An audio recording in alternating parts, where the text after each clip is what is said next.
This week on Previews World Weekly, Alice Oseman's Heartstopper cast is revealed, as is the Marvel cover art for their free comic book day books.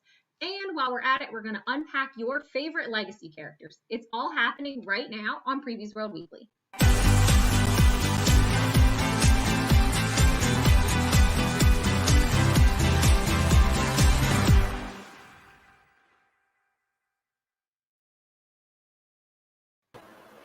What's up, Previews World? It's Wednesday. It's New Comic Book Day, which means it's time for Previews World Weekly. I'm one of your hosts, Troy Jeffrey Allen.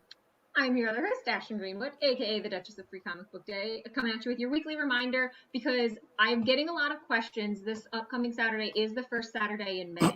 So just to clarify, no Free Comic Book Day this weekend. It is coming August 14th. Mark your calendars, August 14th, second Saturday in August. But you can still feel free to go to your local comic shop this weekend and hang out. There just won't be any celebration. Yeah, but wear your mask. Yeah.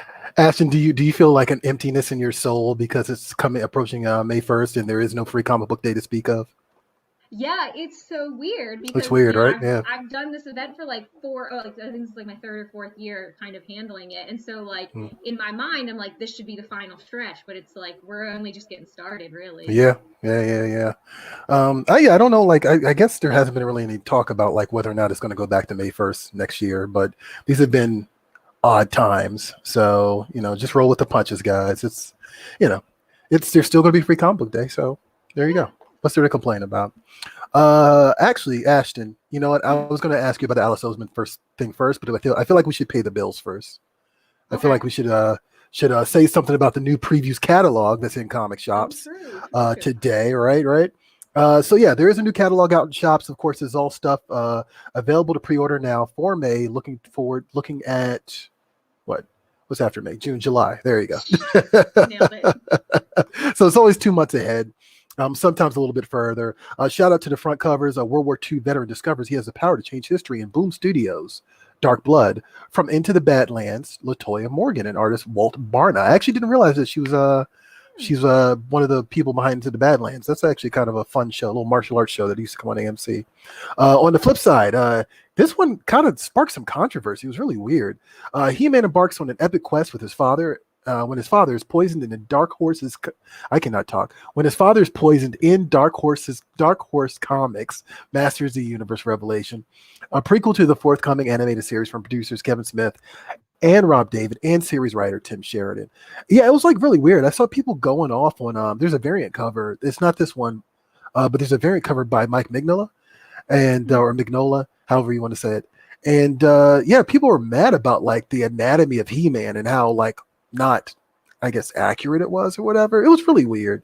Like I couldn't quite place where the hostility came from. Part of me is like, you guys, have you never seen a Mike Mignola like art piece before? Yeah. It was just weird. It was just really strange. Like he does abstract things. Like it's not going to be exactly like your plastic toy from like 1984 or whatever, So anyway, but yeah, previous catalog in comic shops today.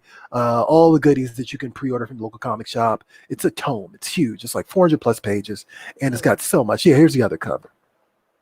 Yeah, and it's typical Mike Mignola. Like I don't get it was just but people were really upset about it. I actually like the Skeletor. I think that's actually a cool design. Yeah, that looks good. Mike Mignola, his art is kind of like, for lack of a better word, like lumpy. Yeah. And Sorry, I don't know why that made me laugh so much. I mean, because it makes sense. I get exactly what you're saying. But lumpy, it's so like not what I would thought of, but it's kind of accurate. I understand what you mean. So I can get why people would feel like the proportions are maybe off, but it's just that's just how he does it. I don't think it's worth getting upset over. No, it's just weird. Like I don't know. There's like this. I get so tired of people like art shaming people. Like I'm so over that. I don't know if you see it a lot, but I see it a lot. I know people always get upset about when an indie artist does a spin on a classic character, and then like kind of like with here. And like, people are like, oh, that's not how the character's drawn, and SJWs are taking over because it's an indie book for some reason. I don't know. But whatever, guys. Anyway, speaking of indie books that we like, right? And indie things that we like, you want to talk a little bit about your girl, Alice Oseman? All right. So Alice Oseman, she's been on our channel before. I was lucky enough to do an interview with her last Mhm. year. We did a comic talk, and she talked about her series Heartstopper, which is a YA graphic novel. It's an LGBTQ plus story, and it's being adapted for a Netflix show. And they released the cast earlier this week, and it is spot on. I was Mm, so excited when I found out that Alice was actually a part of the casting process, that's good. because there's always some sort of like, there can be a disconnect when somebody else kind of takes on someone else's project and the casting can be off or Mm, weird. But they did a really good job of like staying true to these characters. They look really, really great. A couple I want to point out is Yasmin Feeney. She's been cast in Billy Porter's upcoming directorial debut What If, but she's 17-year-old black trans woman. She's going to play Elle, so that was casted perfectly. Elle is black and trans. Sebastian Croft, you might recognize him from Game of Thrones. He played a younger Ned Stark.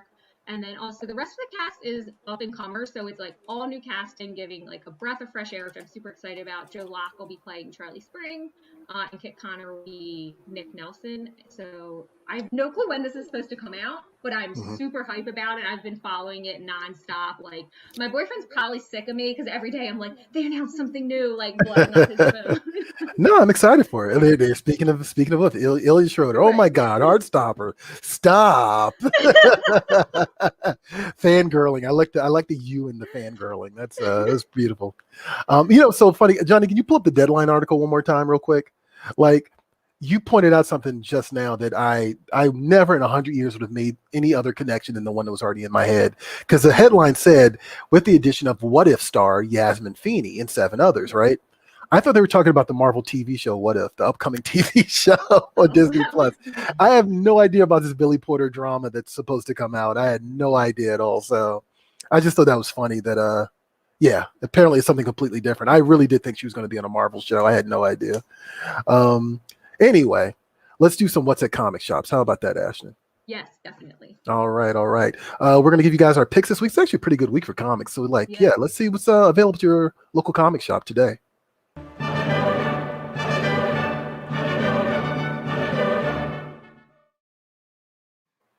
I feel like I'm really close and you're really far. Okay, there we go. Let me just lean back. I don't No, know. I think it's me. I just was leaning into the conversation like I was being really intense for no reason. Sorry, my bad. You know what? I'm gonna go first because you always go first, Ashton. It's So I'm gonna true. let you close it out. Picks this week, right?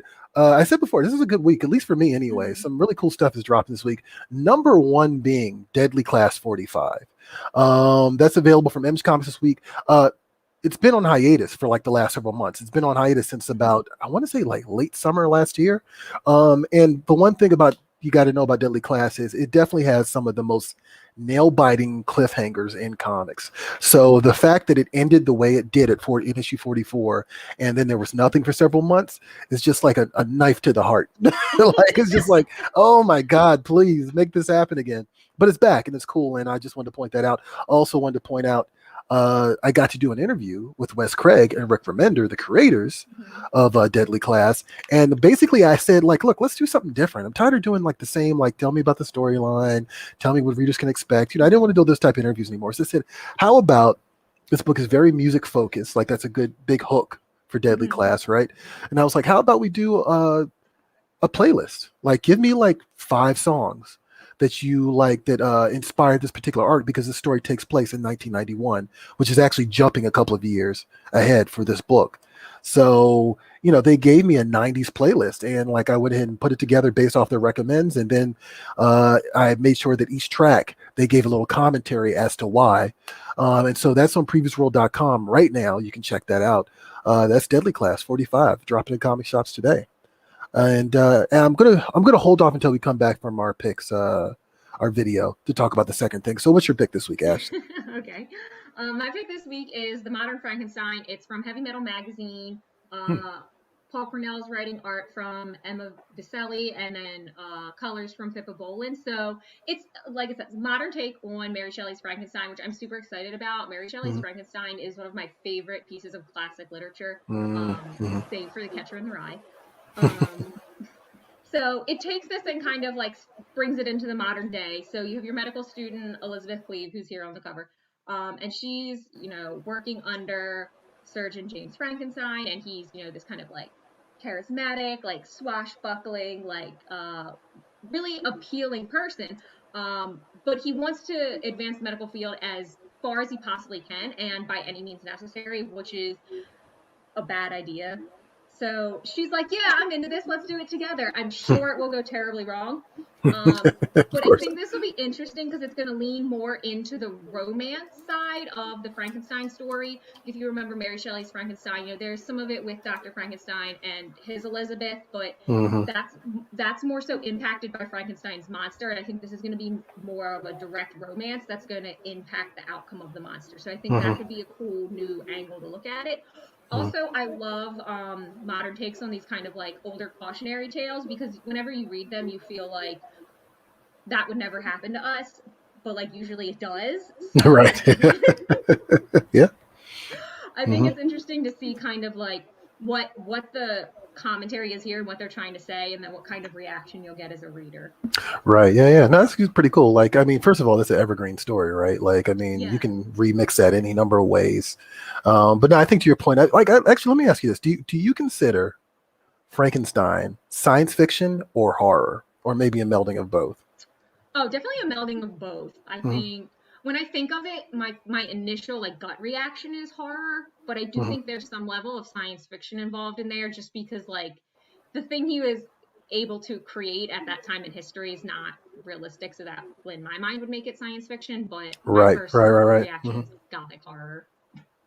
Yeah. No. No. I can totally see the gothic horror thing. Like, yeah, I was actually about to say, yeah, it's kind of considered in some circles like the one of the the originators of the sci-fi genre. So, and definitely, of course, it's a horror thing, and also it's a woman creator. So, like that's another bonus. Monkey Jeebus, Frankenstein's monster hated him for creating him and wanted to punish him. Well, there you go.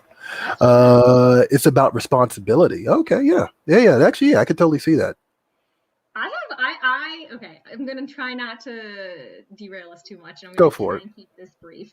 I have Mhm. always had such a like beef with Dr. Frankenstein because he creates this monster, right? And he's like, it's gonna be such a great idea. It turns out to be such a terrible idea. It goes so horribly Mhm. wrong. The monster's like, I just want love. If you give me love, like we're cool here, we're square. So Dr. Mhm. Frankenstein's like, all right, no, I'm gonna do that. So he makes the female Frankenstein, gets halfway through it, and is like, no, this is like completely immoral. Meanwhile, he's done it once already. And instead of just full send and fixing everybody's problems, he destroys her and then Elizabeth dies because of it. I'm like, you picked the wrong time to be moral. That doesn't make any sense to me. I love the idea of Dr. Frankenstein being like, this is going to be dope. By the way, I just want to point that out. Also, I keep saying I'm a still full send from you. Like that's I'm gonna start using that at all times just for no damn reason. But no, I mean I've always looked at this as a cautionary tale, right? Like I Definitely. mean, like it's a tale in some regards it's a tale of obsession, but then I mean it kind of flips on itself, right? Because first you have the people coming for Dr. Frankenstein, then they have them coming for the monster, and then it says a lot about groupthink. It says a lot about the dangers of science gone mad. It says a lot about the just the cautions of playing God in general, right? Yeah. So I think that's why it always works, and that's what I've And always definitely loved that about it. like moral line, like that moral dilemma of like Hmm. how far is too far and how do you know when to stop? Yeah, yeah, yeah. So yeah, yeah, and I think that's a great thread through that entire story, and that's what makes it so relevant to this day. But let's see here. Actually, speaking of monsters, actually, real quick, let me talk about this, and I'm going to pull Johnny in real quick for a second. There's this really awesome book dropping this week. It's called Monsters by Barry Windsor Smith. Now, Barry Windsor Smith did the Weapon X books back in the day. I mean, he's a phenomenal artist. Just absolutely amazing artist. And this is something he's been working on for 35 years. And it's described as part family drama, part espionage thriller, part metaphysical journey. So take with that what you will, but check out the artwork because it's just incredibly detailed. It doesn't even need Yeah. color. Like that's how alive it is. And like I just find this absolutely amazing. Like I'm leaning into the camera looking at it all over again. I've seen this already. Same. Right. But yeah, definitely check that out. Now it's going for $40. There's a regular hardcover version that you can get from your local comic shop, and there's a limited edition signed version that you can also get from your comic shop. I think that's about $100 or something like that. But I kind of feel like this is one of those books that when it comes to award season, it's going to be heavily nominated. I mean, like I can see that happening. So get on the ground floor now, because people are going to start calling it a masterpiece in a couple of weeks, and you're probably not going to be able to find it anymore. So there you go. Johnny, you had a pick this week, right? We're going to mix it up and bring Johnny on. Yes, I did. Hello. What's going on, Johnny? So my pick this week is not a new comic, but is a new item from Diamond Select Toys. And if you know me, you know I love all things Scotty Young. You can see here on my desk, I have my growing collection of Diamond Select Toys, Gentle Giants, and Marvel animated style statues. And this week we have the Marvel animated style Hulk statue from Diamond Select Toys and Gentle Giants Limited Studios. I love these. I think that they do a phenomenal job of matching the look of the original artwork. And I actually have mine right here. So if it's okay with you, I thought we'd do a quick unboxing. Okay, let's do it. Definitely. What do you think? So yeah, we do this here. All right. So there's the box. Awesome. All the way around. Let's see what we got. Here's the worst part of the unboxing: the sound of styrofoam sliding out of the. I mean, the sound. Oh God, I hate that sound so much. Hey, it's no worse than nails on chalkboards. So. I'd say they're about equal. I got to be real with you there. There we go. No, I had this. I have my Kotobukiya addiction, and you got to sliding those styrofoam things out. Okay, it's a lot smaller than I thought it was. Same, yeah. Yeah, maybe because it's the Hulk, we just thought it was bigger. Right. That's cool. I love the teeth. The teeth are so ridiculous. I love it. Right. Yeah, that looks like a straight up like a spitting image of anything Scotty Young would draw. Yeah, so this thing is awesome. I love it. Yeah, I love that. Awesome. Let me put this up there with the collection. There you go. There we go. Oh, I gotta cautiously balance this because there's a peg missing from this Billy bookcase, whatever this is. So I put anything over here, this whole side's going to just go down. So we're going to put it over here in front of Deadpool. So my pick this week is the Marvel animated style Hulk statue. All right, cool. Thank you, Johnny. I appreciate that. No, we're going to actually take a look at some more toys right now because we don't talk about them nearly enough, I think, on this show week to week. So here's Natasha. She's going to show you what's available at your local comic shop this week in the toy section. Check it out. Natasha here to give you a look inside the previous toy chest. Let's find out what's at comic shops this week.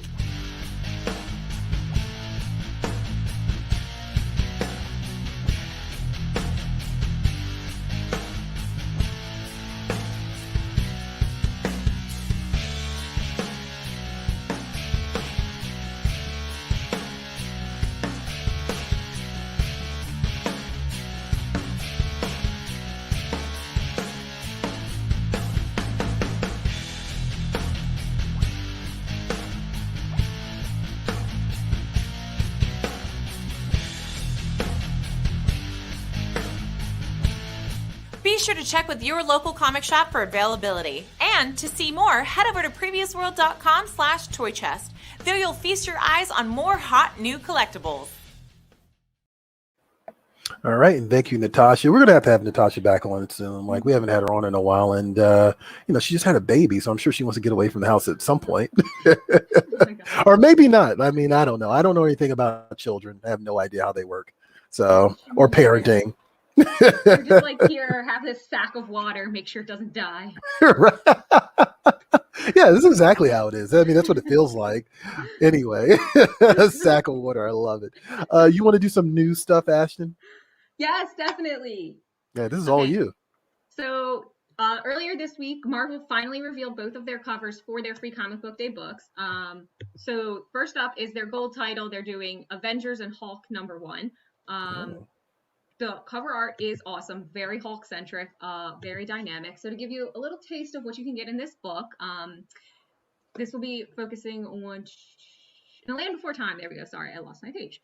A shining tower stands, deploying its operatives across the multiverse to hold against the encroaching darkness. Who is the mysterious Avenger Prime, and how will his advent impact the past, present, and future of the Mighty Avengers? So this is launching an all-new Avengers story arc for Free Comic Book Day. Okay. Awesome. And then their silver sponsor title is Spider-Man Venom #1. Little more secretive here, less to tell you guys about it, other than that it's launching a new Spider-Man Venom story as well. Huh. I actually love that cover. I think that cover is actually pretty awesome. That's probably my favorite of the two. I mean, the other one is cool as well, but I just love how dynamic this is with Spider-Man's kit. Yeah. No, it's very dynamic. Like looks like he's about to kick you in the face. So yeah, like just for those who are hard of hearing or just have bad memories, can you tell them one more time when these will be available, Ashton? Yes, definitely. At your participating local comic shop, Saturday, August 14th. That's the second Saturday in August for Free Comic Book Day. And there will be 48 other titles for you to also get your hands on for free, plus whatever extra events that your shop wants to do, costume contests and prizes and sales and all kinds of goodies. All right, cool. But wait, there's more. So we showed you a bunch of new release stuff. Thanks. I love the emotional support, Ashton. I love it. We showed you a bunch of new release titles out this week. Now we're going to show you one more. Here's 25th from Source Point Press, and it's a trailer for it. And when we come back, I'll tell you a little bit more about it. Check it out.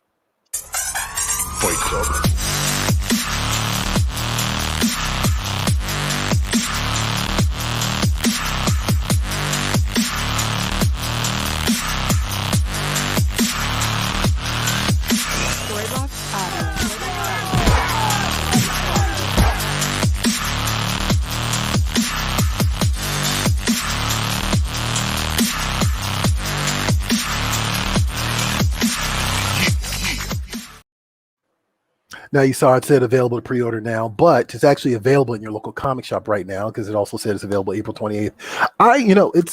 It's like West Side Story. Actually, that's the kind of the concept behind it. It's two gangs, and the leader of the gang falls in love with another member of the gang, of the opposing gang, and now they have to make love or war. Which I thought was funny that this came out this week because then the Steven Spielberg West Side Story trailer dropped too, which I'm stupid excited for. Like I don't like musicals, but I love everything Steven Spielberg. So the West Side Story is like such a classic. I totally forgot about this. Like this is one of those things where like they announced it and I was like, that's gonna be so cool. And then I forgot it even existed until the trailer came out, and it looks so awesome. It just looks good. Like it just looks excellent. Like you know when you see it, right? We were joking how the trailers will hype you up for something, and then like you go see it and you're like, we were talking about that last week. I kind of feel like that bank of trust I always talk about. Steven Spielberg, I'd say he's batting about 95%. I don't even know if that's how batting averages go, but I'm gonna say 95%. So we're pretty strong. I'd take away a huge chunk for that Indiana Jones movie, that fourth one, but we'll let it go. Anton, is anyone reading? Anyone reading Stray Dogs? Stray Dogs. Yeah. Actually, no. It is coming out from Image. That's today, right? Yeah. Let us know about it, Anton. Let us know what the deal is. Yeah, I have not picked it up. I'm very excited about it, like, because it's also a Free Comic Book Day book. It's one of Image's books. That's right. Free Comic Book Day. People get very excited about it. I don't know. I've not read it, but it's probably good since everyone's probably good. Very hype. No, I mean I'm good. I'm glad you guys are excited for it. Like, yeah, give us some more reading suggestions, guys. Like there's so much stuff comes out every single week, and like I'm guilty of this. Ashton's probably definitely guilty of this too, right? Like we have our defaults that we always love to go to.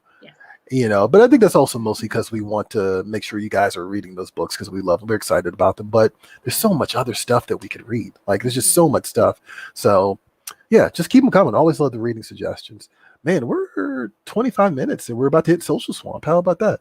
Wow, we are moving along. We're moving along. All right. I'm going to fork it over to Ashton. She's going to take the wheel and we're going to do some Social Swamp. How about that? Let's go. I'm ready.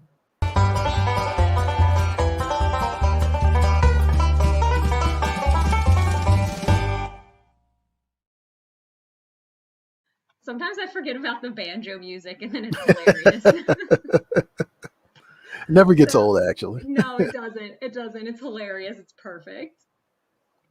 So this week we asked you guys to tell us who your favorite legacy characters are coming off of Falcon and Winter Soldier. We want to talk about legacy characters. So who is your favorite character that has passed or been passed a mantle. And let's see what you guys said.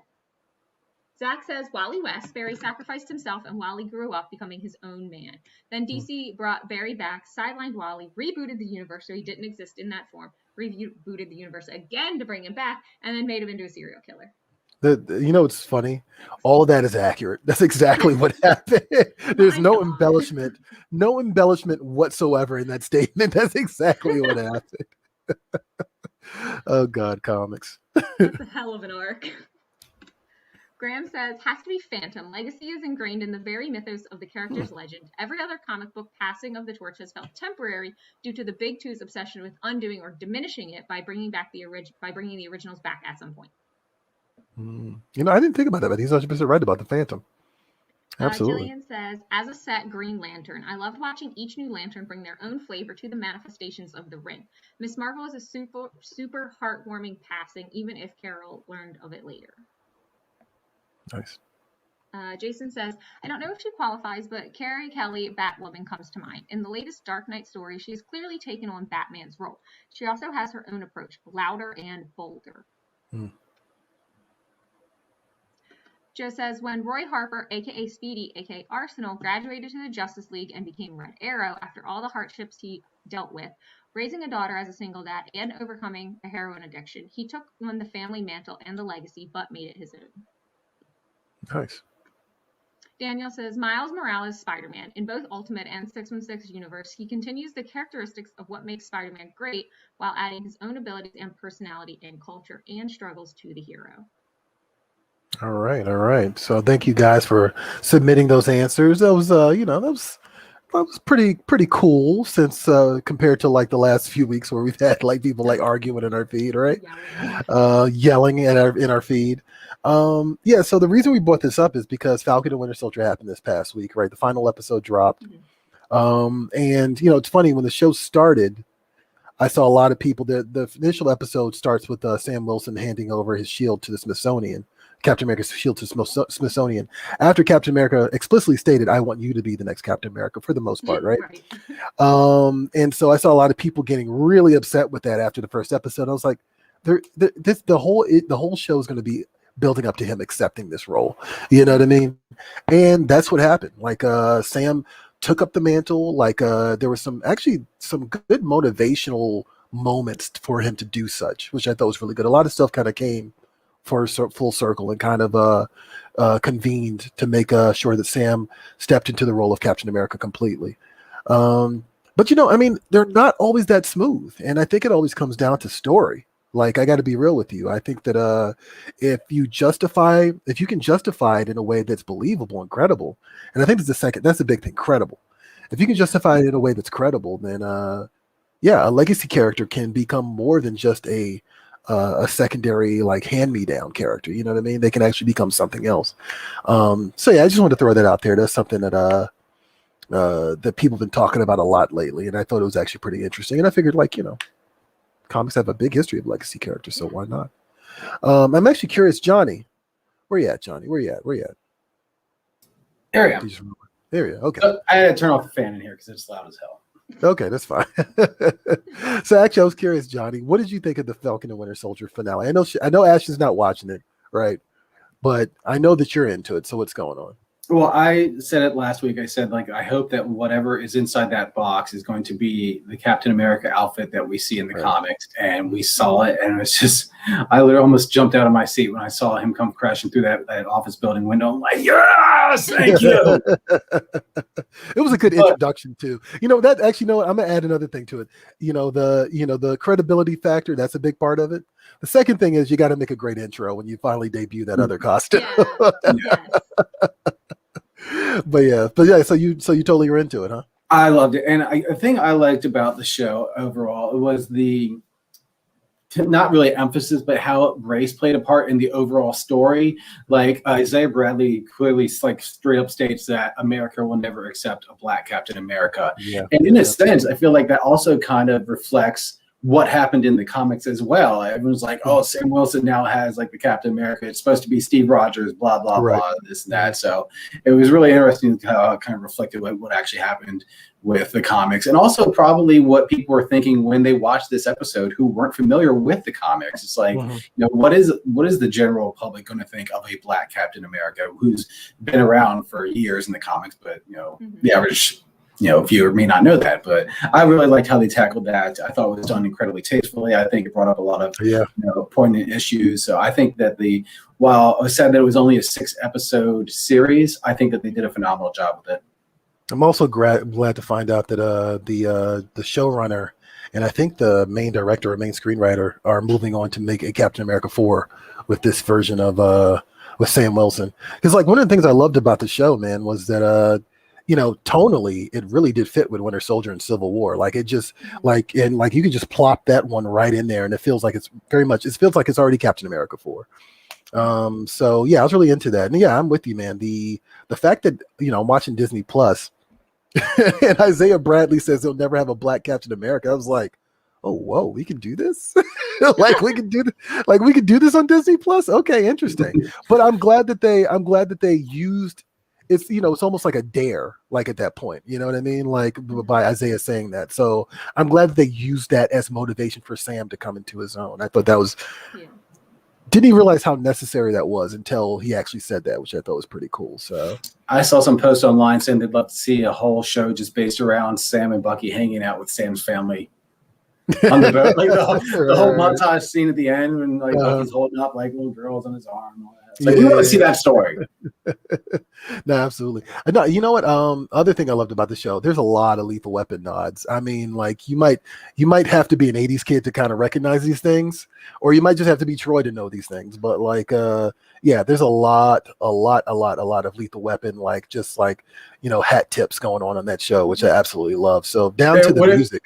It would have been great if we heard Bucky instead of like, you know, Danny Glover from Lethal Weapon say, "I'm getting too old for this." You know? Right. I mean, because he literally is like what, 70, 80 years old or whatever. He is actually, yeah, he's about like 100 years old or something. So that actually would have been hilarious. That's actually really good. Actually, speaking of which, we did have some memes that I want to throw at you guys real quick before we walk out of here. Can we show this one? Yeah, do them. Let's show all of them. Well, I only got the one, but man, okay, it's a doozy because oh man, today Sam finally became Captain America.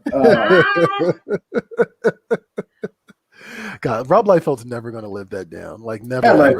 Yeah, sorry, Rob. I think that wrong.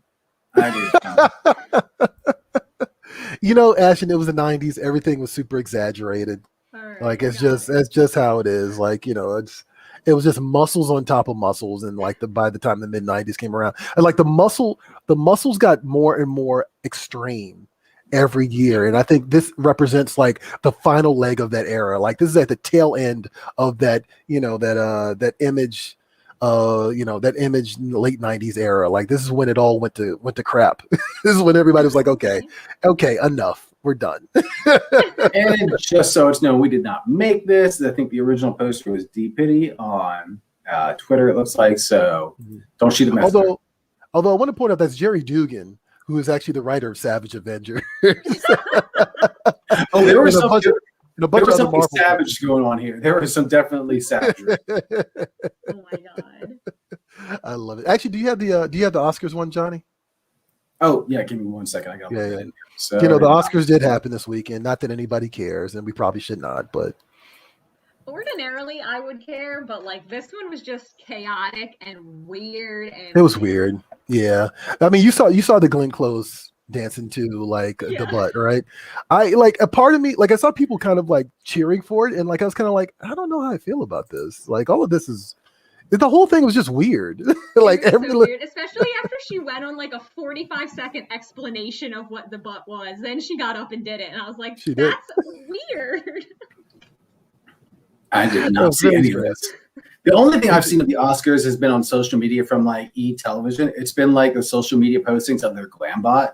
Did anyone see this? It's basically this like high-speed camera that shoots like 10,000 frames of video a second, and it would start like way back here, zoom in really quick, and then when it was played at regular speed, everything's like super slow motion, and it shows like everyone like doing these like ultra glamorous poses and slow. But it was really cool. I kind of want to see that actually. Yeah. But anyway, here's the meme we were talking about. Yeah. So okay, right. So as you know, Martin Scorsese. Look, I feel like people gave him a bad rep, man. I think people were like just laying into him a little too hard about this. But he made a comment that Marvel movies are like roller coaster rides. They're not cinema. I actually agree with him, and like I think that that's okay. Like we've had these type of movies before. Like that's what Jaws was. That's what Star Wars is. They're roller coasters. That's what they are. You know what I mean? Maybe the line between cinema and roller coaster wasn't as wide as it is now, but I don't think that's Marvel's fault. I'd blame Michael Bay and like any number of other things that have come before. My God. Like, I mean, like, yeah, there's any number of other filmmakers that like, you know, Fast and Furious movies. Yeah, right. Oh, please, let's not go into the Fast and Furious. But again, like, you know, and I like these things. Like, I'm not saying there's anything wrong with him. Like, you know, and I think he was making a distinction. But I thought it was funny that the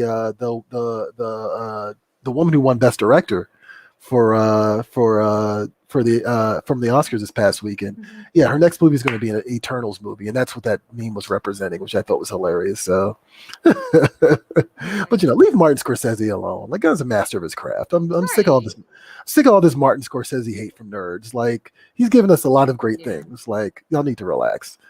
All right, where are we? I think we did memes. We talked about Falcon and Winter Soldier. Do we want to talk about Mortal Kombat? Do we? What are we gonna say? I didn't even watch it. Oh, you're muted, Johnny. I'll say it was not that good. Yeah, it was. Oh, That's I just the poll. the poll. Oh yes. yeah, well yeah, we do have the poll. That's true. Let's Which do that. is Let's do the poll. everyone yelling the same opinion apparently that Johnny has. So you want to do this, Ashton? Yeah, so per Troy's, topic shift, I asked you guys who won the weekend between Falcon and Winter Soldier or the Mortal Kombat movie. Mortal Kombat has not been popular, at least with people in the Free Comic Book Day feeds, so... I'd say the internet all over. Johnny, where do you land on this? I mean, we already know, but... I mean, it's Falcon Winter Soldier, but it's like, I know about Mortal Kombat. I played it a little bit when I was younger. I wasn't that big of a fan of it, but like, who was really asking for the Mortal Kombat movie? I mean, I think that's fair. Like, there's a whole mentality here. Actually, you know what? I'm gonna get into that in a second. Go ahead and cast your vote. I want to see where this is going. All right. 75.3% voted for Falcon Winter Soldier, 24.7% for Mortal Kombat. Also, shout out to Jacob. What is that? Jacob Airy down there, who also pointed out Demon Slayer actually had a good weekend actually. So let's go into the comments. Yeah, Demon Slayer came out, had a theatrical release, and it was pretty good from what I've heard. We were going to talk about it in the news, but we honestly said that none of the three of us really have that much of an in-depth knowledge of it, so we didn't want to just say, "Oh, a movie came out. It's called Demon Slayer. I hear the kids are talking about it. Yay!" But I like this reply down here, the Sweet Lou. True winners of the weekend, thanks to Invincible, Mortal Kombat movie, and Falcon and Winter Soldier, are us, the fans. What a time to be alive and enjoying all the great storytelling. I do like that attitude. I gotta say that much. Like, we'll sit here and complain about Mortal Kombat, but I mean, we're getting these things, and that's kind of cool, right?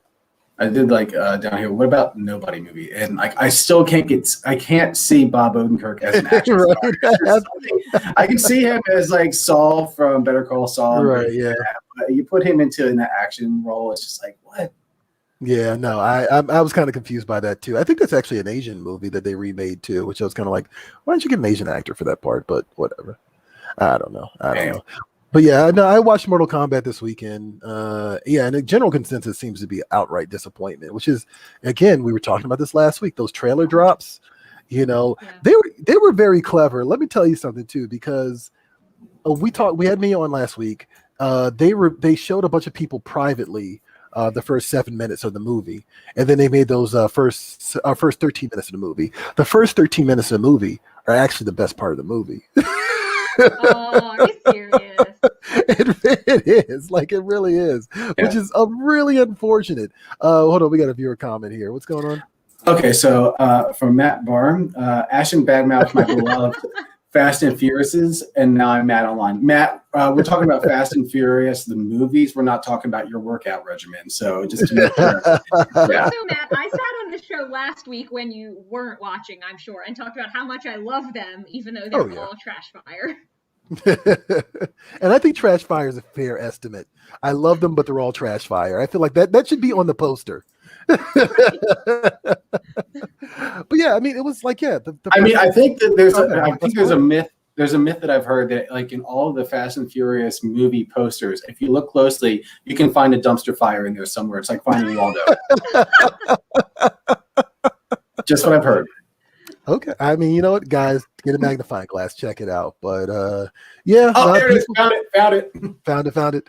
But no, man, like, people were thoroughly disappointed with that movie, and I can understand why. But my big thing is, like, my other big thing, I guess, is that, like, there was no tournament in the movie either, which I thought was kind of weird.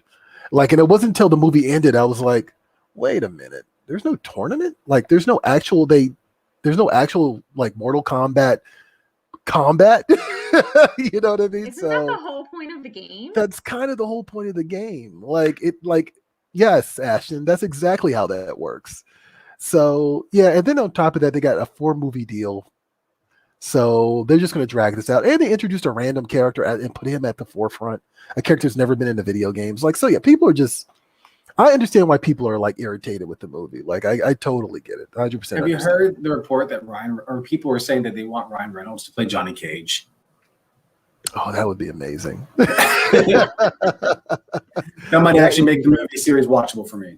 That would be amazing, actually. Yeah, that would be actually something. Okay, all right. Actually, you know what? Fan casting. That's what it's there for. Look, fan casting got us Patrick Stewart as Professor X. So never knock fan casting. You never know what it might get you.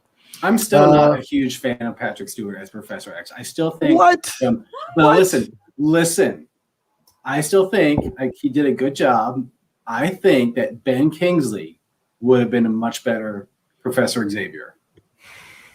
They went with Patrick Stewart because of the fan reaction, because of all his work on, like, Star Trek: The Next Generation, and he had the most notoriety. He would have brought in more viewers. But I still think that acting chop wise, Ben Kingsley would have been a better Professor X. Huh. You know what? Okay, I was ready to jump all over this, but you know what? Ben Kingsley actually probably would have been a good Professor X too. Yeah.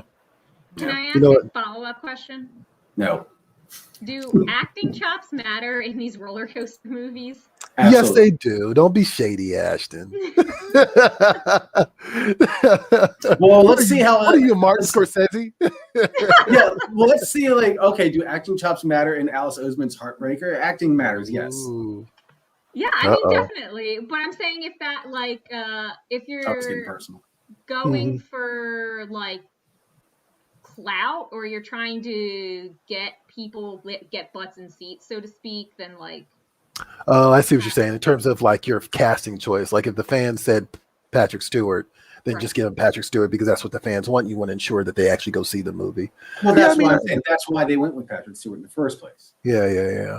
I mean, I can totally see that. But, like, yeah, I mean, yeah, absolutely. Like, we were just talking about Captain America. Like, Chris Evans sold that character so hard. Yeah. Like, he sold the hell out of that character. Like, he sold that character in a way that I didn't even think was possible in current years. Like, and for people to actually get on board with him and even kind of like him more than Iron Man. Yeah, I'd say acting chops really does make a difference. And that's amazing too, considering that Chris Evans initially didn't even want to play Captain America. Right. But he was such a perfect fit for it. Like, you know, and yeah. And so, yeah, I'm going to say absolutely. Like, you know, I think that, you know, acting chops can get you sometimes through a bad movie. Sometimes it's all charm and that's it. And that's all that matters, you know? But also it kind of, you know, these comics have a range of emotions. You know, the superhero comics do a lot of things, and, you know, you need actors that can kind of, like, you know, roll with the emotional shifts in the story. So that's what I'm going to go with. But, okay. That's fair. I support that. Yeah. All right. Okay. See, we thought it was gonna be Knives Out, but nope, we're chilling out this weekend, guys. Sorry, we're chilling out this week, guys. Sorry. Let's do comic shop shout out so we can walk out of here, Ashton. Who we got this week? Okay, so this week's comic shop shout out goes to Worlds Apart in Birmingham, UK. That's dope, in England. This comes from Jen B. She says they have an excellent range and ton of great stuff, which is fantastic. So we'll show you some pictures from that shop at the end of the show. And if you want us to shout out your shop on the show, find us on social media, tag your shop. If they don't have a handle, just leave their name and use the hashtag #SupportYourLCS. We'll find your post, shout out your shop on the show, and give them some love. All right. I love it. And that is it for Previews World Weekly. Real quick, I want to remind you guys, or actually, we talked about this last week, so I guess it is a reminder. The panel this Friday is going down, and it's going to be about Deadly Class. Like, of course, I mentioned earlier that the newest issue, the series just came back in the comic shops after a hiatus, and now we're going to go look back at, like, I'm going to say the first trade. So the first 6 issues of Deadly Class. I'm going to be there. Cosplayer Louis Stardust is going to be there. And Enemy, of course, is going to be hosting. And, I've already done a video on Deadly Class, so I love the book. Like, so yeah. It'll be interesting to see, for me personally, interesting to see what other people get out of it. Like, what other people are getting out of this series. So definitely check that out. That's Friday. That's going to be on Previews World's YouTube, Facebook, and Twitch, I think. But either way, look at our social media, and you will see reminders for it. And just when you get a chance, go to YouTube, click the notification bell, and let us know that let them know that, hey, I want to find out more about this, because that's what it's there for when it works. Also a reminder, like, follow, subscribe, which is kind of the same thing as tapping that notification bell. Previews World. I represent Previews World. Ashton represents Free Comic Book Day, and we meet here every week to talk about comics and movies and why the Fast and Furious is ridiculous and any number of other things. So definitely join us every week if you enjoyed this show. And yeah, that's it. There you go, 47 minutes. All right. So that's it for Previews World Weekly, guys. I'm one of your hosts, Troy Jeffrey Allen. I'm your other host, Ashton Greenwood. And we'll see you all, every last one of you, at the spinner rack. Catch you later.